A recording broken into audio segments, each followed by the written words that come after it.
अन्न भेसळ विरोधी मोहिमेमध्ये राहुरी आणि नेवासामध्ये कारवाई.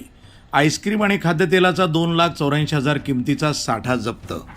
अहिल्यानगर जिल्ह्यामध्ये राबवण्यात येत असलेल्या अन्न भेसळ विरोधी विशेष मोहिमेमध्ये राहुरी आणि नेवासा तालुक्यामध्ये कारवाई करत 2,84,180 रुपये किमतीचे संशयित आईस्क्रीम आणि खाद्यतेल जप्त करण्यात आलं असून नागरिकांना अन्नपदार्थांच्या गुणवत्तेबाबत शंका असल्यास प्रशासनाशी संपर्क साधावा असं आवाहन सहाय्यक आयुक्त अन्न भोईटे साहेब यांनी केले.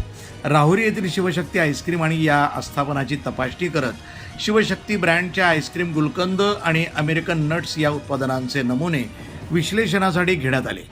दर्जाहीन असल्याच्या संशयावरून या ठिकाणी 41,440 रुपये किमतीचे एकूण 148 पॅकेट्स आईस्क्रीम जप्त करण्यात आले. तसंच नेवासा तालुक्यातील कडूगल्ली येथील संतोष किराणा स्टोअर्सची तपासणी करत SBG ब्रँडच्या रिफाइंड पामोलिन ऑइल या खाद्यतेलाचा नमुना तपासणीसाठी घेण्यात आला आहे. हा साठा संशयास्पद आढळल्यानं 2,42,740 रुपये किमतीचे 1,498.4 किलो खाद्यतेल जप्त करण्यात आले. अन्न आणि औषध विभागाचे आयुक्त तुकाराम मुंढे यांच्या आदेशानुसार आणि आयुक्त श्रीकांत करकाळे यांच्या मार्गदर्शनाखाली अन्न सुरक्षा मानके कायदा 2006 आणि नियम 2011 अंतर्गत ही विशेष मोहीम राबवण्यात येत आहे. या मोहिमेमध्ये अन्न सुरक्षा अधिकारी प्रदीप पवार, अन्न सुरक्षा अधिकारी उर पाटील आणि सहाय्यक आयुक्त अन्न भोईटे साहेब यांनी या कारवाया केल्या आहेत.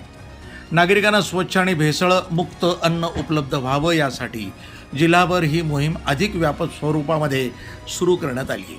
अन्न सुरक्षेच्या नियमांचं उल्लंघन करणाऱ्या आस्थापनांवर यापुढेही कठोर कारवाई करण्यात येणार असल्याचं प्रशासनाकडून स्पष्ट करण्यात आलं आहे. वृत्तसंपादन विभाग, न्यूज टुडे 24, अहिल्यानगर.